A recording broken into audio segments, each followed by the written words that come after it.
In this video, we're going to go over a property of radioactive isotopes called half-life. The symbol they use for half-life is T with a subscript 1/2. So if you see that, you'll know it's half-life. And the definition is it's the time. So it's going to be an amount of time. It could be in seconds, minutes, days, years. So an amount of time that it takes for 1/2 of the sample to decay.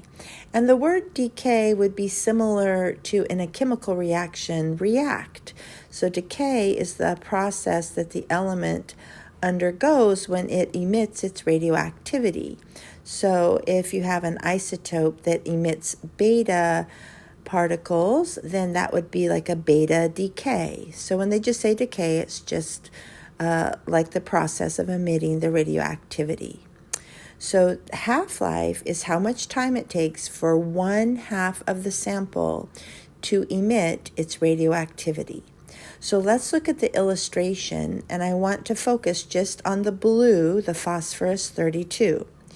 So we start with 16 grams of phosphorus 32, and here it is in this block. And for this particular example, the half-life of phosphorus is 14 days. We don't need to memorize any half-lives or anything. It will be referenced to us. So every 14 days, 1/2 of the sample decays or undergoes its emission. So we see here's the first 14 days. And so after 14 days, what happens is the whole sample gets divided in half.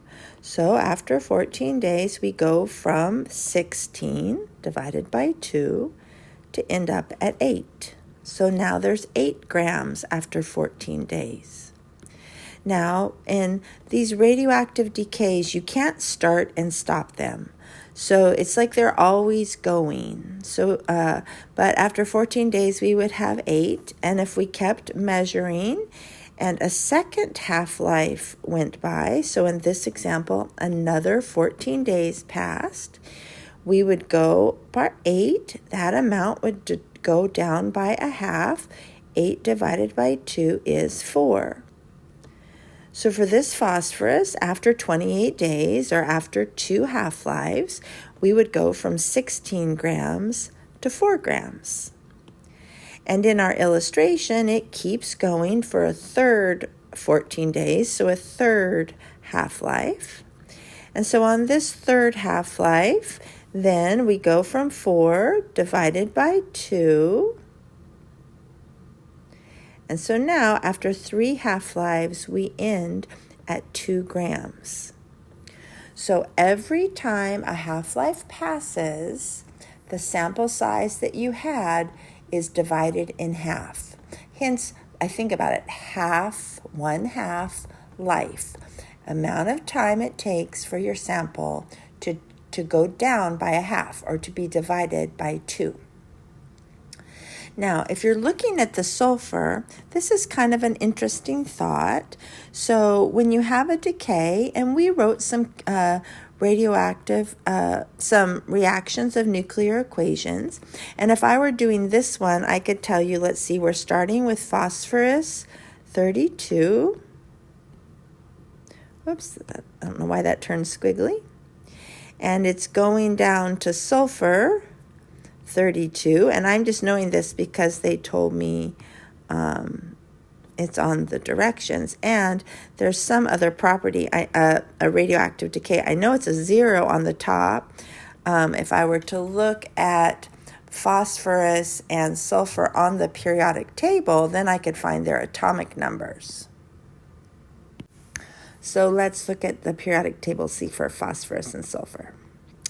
So phosphorus is 15 and sulfur is 16.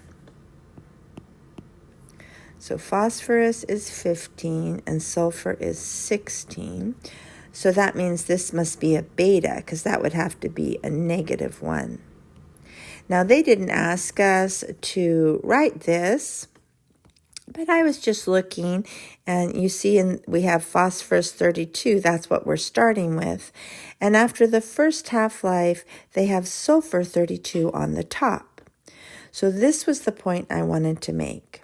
When phosphor undergoes beta decay, it doesn't disappear, right? It's not evaporating into nothing.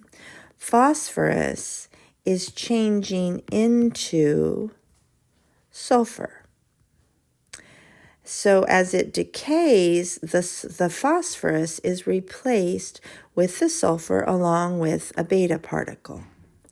So if we know how much of the phosphorus we have, for this example, we can also figure out how much sulfur. So if we look at the top one, look at the illustration. So they have sulfur here, and this is 8 grams. So here's the trick. The total amount always has to be what you start with. So here I have 16. I started with 16 grams. 8 plus 8 is 16 grams. If I look at the next one, even without looking at the sulfur, if this phosphorus is 4, then I would know the sulfur has to be 12, because it always, in this example, because we started with 16, has to be 16. So in this case, the phosphorus drops down to 4, but everything doesn't go away. The sulfur now is at 12. And then in the final one, the sulfur goes to 14, and we would know because 14 plus 2 is 16. So in this illustration, not only have they shown you how the isotope decays that you start with, the phosphorus 32, each half-life goes down by 1/2 of the amount. We also can predict how much of the new isotope is present because we know the two amounts always have to equal the amount that you started with. And we're going to do an example in just a little bit, and we'll go through that too with a fresh example. They have this illustration in your textbook, so if you want to go to the chapter, you can look at that illustration and along with some others. So the half-life of the radioactive isotope, this is an important idea. I'm going to highlight it on the bottom. It says it's a property of a given isotope. So let me phrase it again. Half-life, or a different way. Half-life depends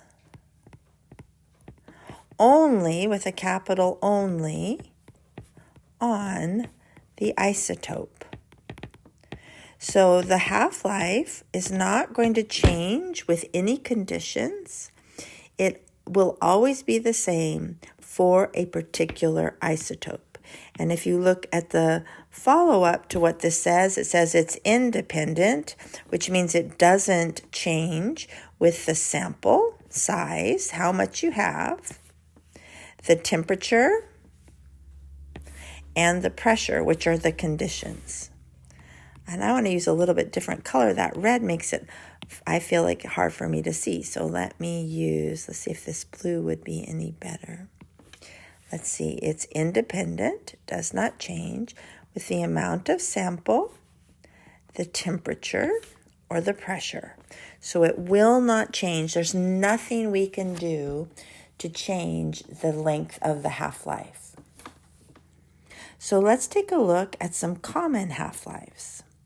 So this is a chart from your textbook, and it has the isotope along with its isotopic symbol, their half-lives, and then their use. And I'm not going to test you over any uses, but if I find it interesting, you might also find it interesting what some of the things are used for.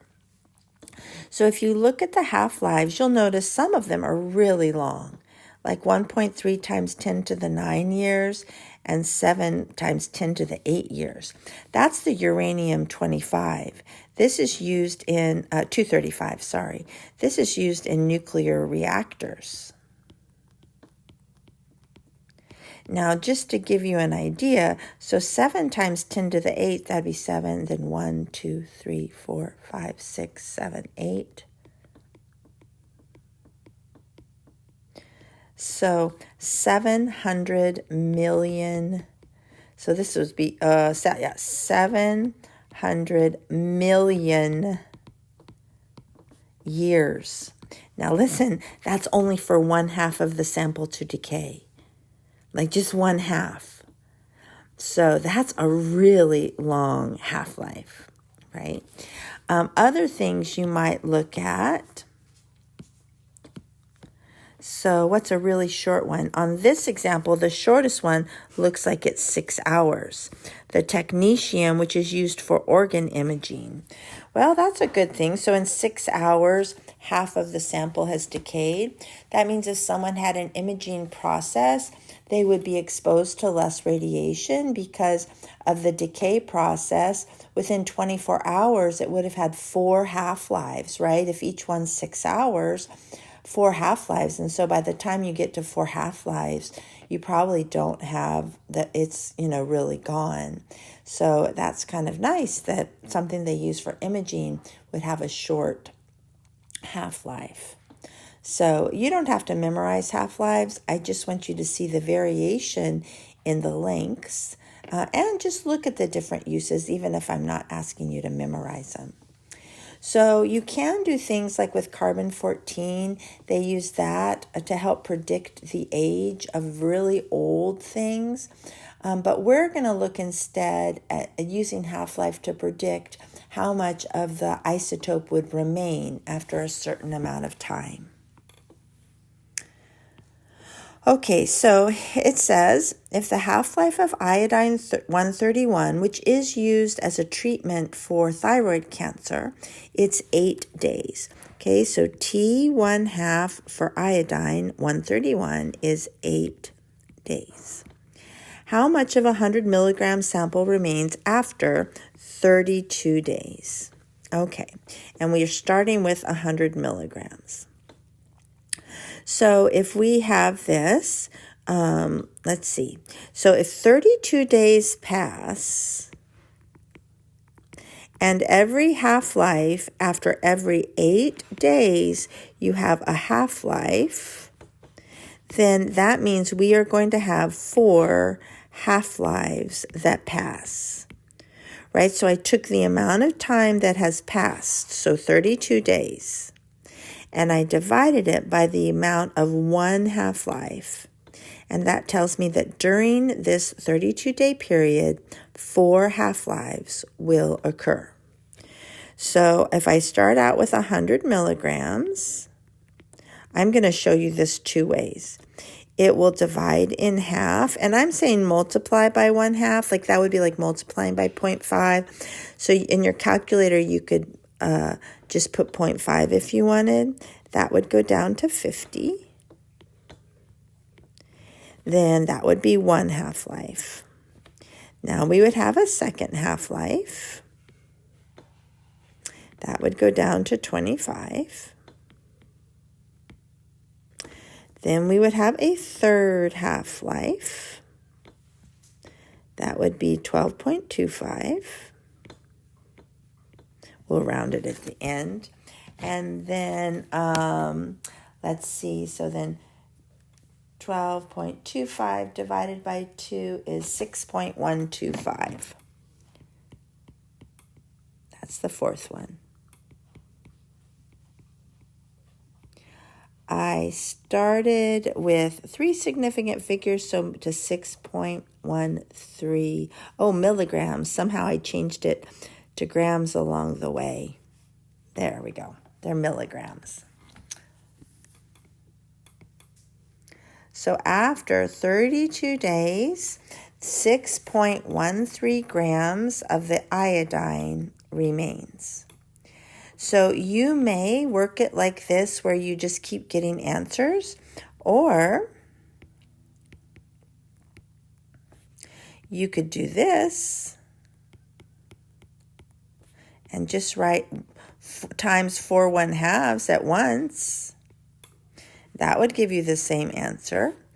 Or If you know how to use your calculator, you could go like this. You could say, I'm going to multiply it by 1/2 to the 4th power, because that just means that you're multiplying 1/2 by itself 4 times.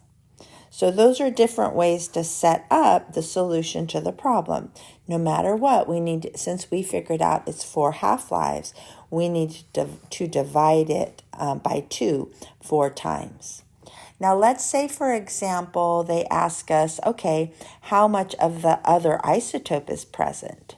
So we know that there's 6.13 milligrams of the iodine.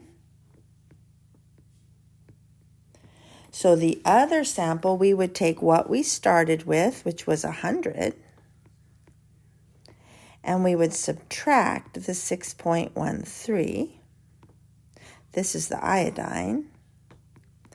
And they don't tell us what's remaining here, and so we wouldn't know. But we'd say 100 minus 6.13, and I get 93.87. Now, if I was trying to do significant figures, this is what the other isotope is. I would not be able to round it this way, since from the beginning I only knew to the zero, like the ones place. I would actually want to round here, so I would report 94 milligrams.